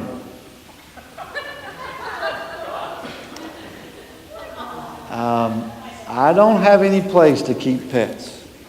Now, we do have animals that are trained as comfort pets. At this moment, I don't have a place to house comfort pets. Now, perfumes and scented sprays. Really, Delton? You have to mention that? Uh-huh. Imagine 30 of you women in the restroom out there with 30 different sprays. And one lady walks in who's allergic to sprays. Well, after 30 of y'all been in, it'd be more than one. Same thing goes for guys. Bring soap. We're all going to smell the same. Oh, by the way, take your pictures of the group before you leave. Because your hair is all in place and everybody looks good, the shirts are clean. Take the picture then. Because, 2 days later when you get there, what about, I'm going to bring my golf club. They're going to take the afternoon off. There's a great golf course I heard about over there. Nope, leave those at home. I threw in computers only because not that you can't bring them, just be aware that Wi-Fi may not be in service. Now, I do have the means at my command center to set up satellite. We will have Wi-Fi because we're communicating with the state and with our doc and with others, but it'll be very limited, so I can't promise Wi-Fi. So you can bring your computer, just we may not have power, and we may or may not have Wi-Fi service. I threw in the camera, not that you can't bring one, just to remind you, as much as we try to be safe, I can't be responsible for some $2,000 piece of camera equipment. So just be prudent about that. Jewelry, you don't need to bring anything that you may, lose. And I'm just trying to. These are things that have happened to us that we're just trying to say to you in the future. Let me jump over here to RVs. You'll see that we have some campers and RVs. Here's what we ask. Call us if you want to bring your RV before you show up. And some sites, I will not have enough space for you to park.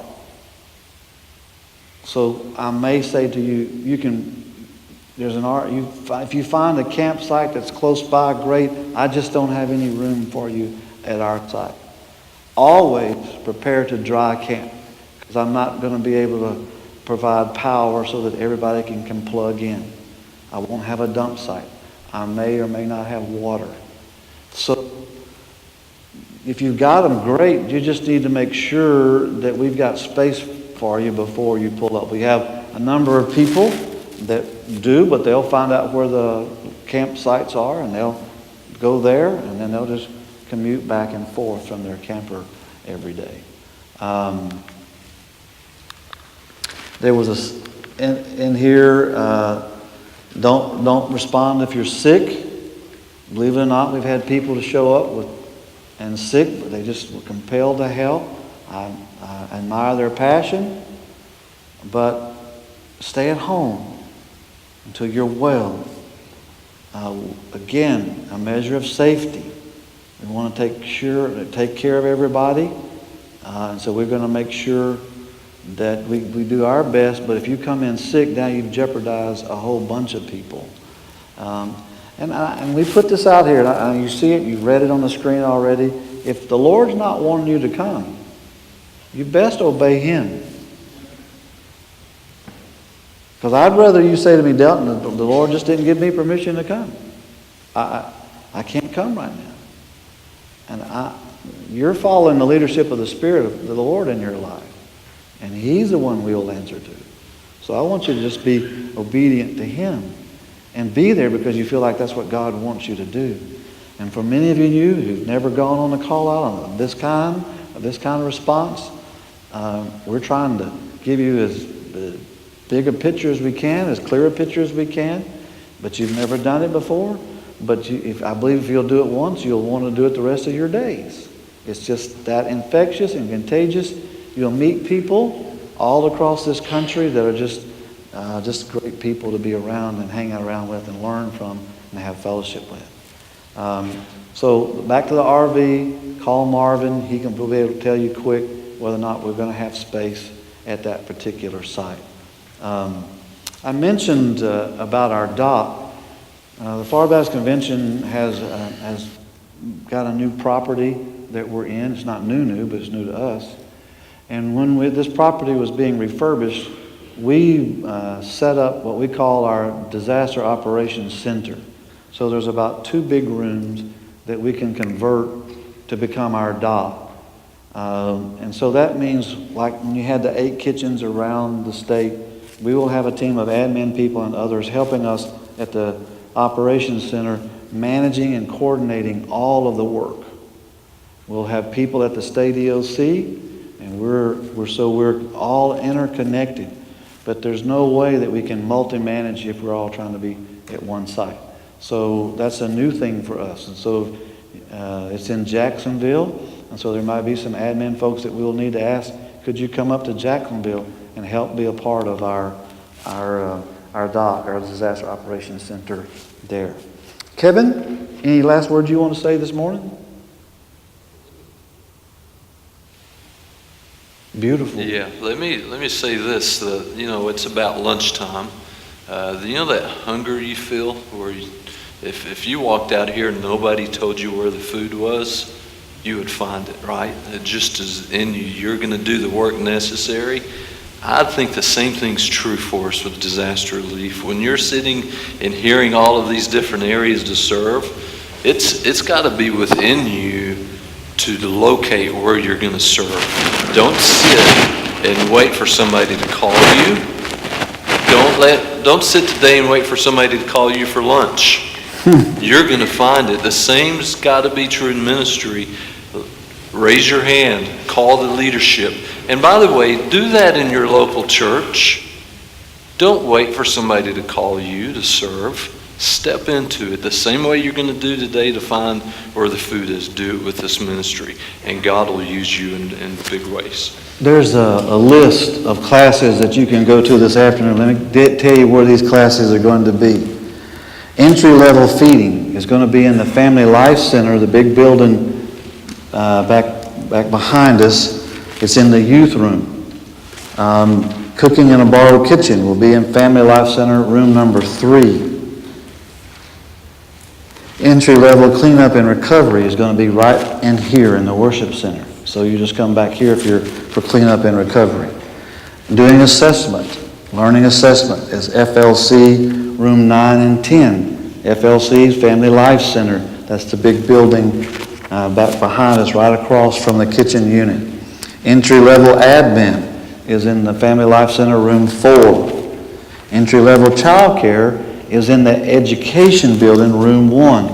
That's the building right out these side doors over here. Entry level admin is in the Family Life Center, room 4. Entry-level childcare is in the admin, room 1. Communications, our chaplain, spiritual care, is going to be in the choir room. Guess where that is? It's right behind us. So if you go through the side doors on either side, behind, it will be the choir room. Now, our store, we have a store that's in the educational building, room 7. We have some extra shirts and things like that. And you want to go by there, it's right next door to the admin office that's been set up. So let me stop and just to see if there's a few questions we can answer for you. Yes, ma'am. You said the one I didn't see on here was an assessment? It's not on my list. Is assessment in your list? Okay, well, I have 9 and 10, so you can write in assessment. Assessment, you'll learn how to go out and assess a home that's been damaged, whether or not we can do it, what needs to be done, we make an assessment. All right? Yes, ma'am. 2 questions. All right. I didn't hear about the capris. Women can wear or not? Oh, they can. Some They of them can. are long. Yeah, almost yeah. touching. Right. What we're just concerned about is any grease, hot water splattering on your leg if you're working over and feeding. But you know, if you're comfortable going out and working in the yard or working in somebody's home with capris on, but we say most of the time the long pants it's just a safety factor. Good shoes. I would always encourage you to bring 2 pairs of work shoes. Yeah, one you work on today, you let those rest, and you wear another pair. So bring you good 2 pair of work shoes that you can work in, that you're comfortable. Don't go out and buy them on Saturday night before you're leaving Sunday afternoon. Your feet's going to hurt, you know. So break them in, you know. Sometimes people wear clothes. We do have some laundry ability. Now listen to this. Don't pack just 2 clothes, sets of clothes, and think I'm going to be able to wash them every other day for you. Really? Do I look like your mama? No, pack for the week. But I will say that we try on some laundry shower units, we have laundry ability, and our folks will say, if you have some laundry you'd like to do, put it in a plastic bag, write your name on it, drop it off here, and you come back that afternoon. And part of our ministry is folks will spend the whole day back there washing clothes, drying clothes, folding them, putting them back in a bag, so when you come back in that afternoon, you got clean clothes. But hear me when I say, pack for the whole week. Pack for 6 days. Just one more. No, no problem. For first aid, do you have a first aid station that said that you give first aid? Is there a first aid? All right, her question is, do we have first aid? We will have first aid. It'll usually be set up with where our ERT is or at the command site. Sometimes, and most times, we'll have a nurse who, you know, but we will minister bandages and cuts and stuff like that. But ART, the first thing that they do is connect with the county EOCs to find out where the hospitals are. And so we know the quickest route to the hospital from our site. So we've made those connections. But we do have first aid in place on our feeding unit as well as at the command site. ERT helps us with that. So great question. Yes, sir. You know, 2 points. A lot of people in this disaster, they self-employ. What happened during the hurricane in Texas, the National Guard was up there and there were hundreds of trucks, people coming in, and you don't have credentials. They just turn you around. You need to make sure that you're properly vetted for what you're doing. And will there be CPR training? We have offered CPR training at previous trainings. Usually we do it in the afternoon class, or sometimes we'll do it on a Friday evening. But you can get your CPR training through your local Red Cross. And if you do have that certification, let us know. We do have people that are CPR certified on our teams. And but we have done that occasionally. We've offered a CPR class, but we didn't do it this year. So, all right? Yes, sir. I think about half the room has not yet done the badges. Great question. So should All right. If you've not, this half of you hadn't got your badge done, right? Okay. Don't panic, because when we go to our breakout classes, they're going to come around to the classes and say, "Did you get your picture made?" And say, "Nope, well, follow me." And then they'll take you over, get your badge made. Hang on to your card. Don't leave this afternoon with that card in your hand. Okay, because they're going to take your card, you should get your badge, but they'll come around the classes and they'll come and get you and make sure. Now, we'll be back in here at 2:45. So if you hadn't got it done, let me know, because they still may be coming around getting people done. All right? So, yes, sir. I believe we were instructed to not write on the back of the card, Correct. so how will someone know what we intended? When you get into the class, you're going to do a roster. Don't worry about the card. Yeah, don't worry about the back. The admin people will take care of that. They'll love you if you'll just leave the back alone. But good question. Yes, sir. Any class on emergency response team? We do that as an advanced class, so we will not offer one this afternoon. The key things I need you to get geared up in, clean up and recovery, are feeding. And I'm going to mention child care and admin, spiritual care. But the key things, look in one of those areas.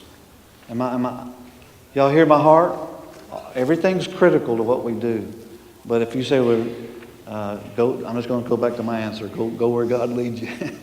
Good question. All right, other questions? Has this been helpful? Yes. All right, this afternoon we'll dig a little deeper and we'll learn some of the methods, the techniques of what we do in these various areas. And you'll have already noticed that we do advanced training. So if you come back to another training, we'll go a little deeper.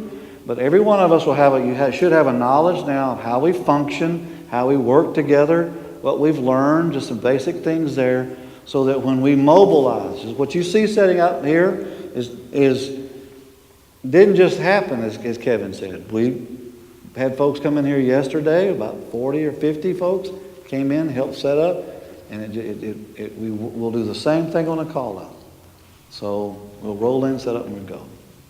Yes, ma'am. What do we do about insurance?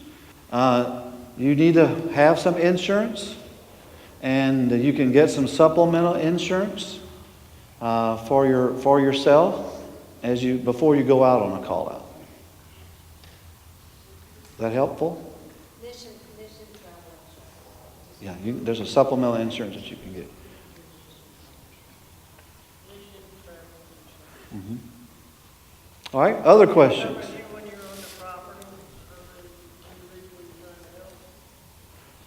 As we said earlier, it's covered by what's called the Good Samaritan law. Your Blue Hat leaders are going to know that we don't go on the property without that we'll have the signature of the homeowner granting us permission to do the work before we'll ever begin any work. So we have permission to go on the property. Yeah, I was just wondering if the homeowner doesn't have any hazard insurance on the property. That won't affect us. All we need is the permission, and the homeowner understands what we're about to do to his house. And that leaders know how to communicate that, and we get a signature from the homeowner on a document that says it gives us permission to do this. He knows that we're volunteers, they're not professionals. So it's a document that our team leaders use, and so that's why we said double check the address, but that's covered. So if the guy falls through the roof, how's he covered? His own insurance? Mm-hmm. Yes, your primary insurance is going to pick up. That's why you need to have your own insurance. Make sure your insurance covers. All right. Again, I've stretched this just a little bit long, but I thank you for your endurance. I thank you for being here. I really hope that this has been helpful to you, but I'm going to ask you to stand. We're going to be dismissed for lunch. We're going to be eating over in the Family Life Center. So just make your way over there, and we'll have lunch, and then we'll get in our classes, and then I'll see you back here at 2:45. Let's stop and pray, and we'll ask God to bless our meal. Father, I'm thankful for the time you've given us. I thank you for every man and woman who's here. I pray that you'll bless them, enable them to be the servant that you want us to be. Thank you for the food and those that have prepared it. We ask your blessings on it in Jesus' name. Everybody said, Amen. Head out that way.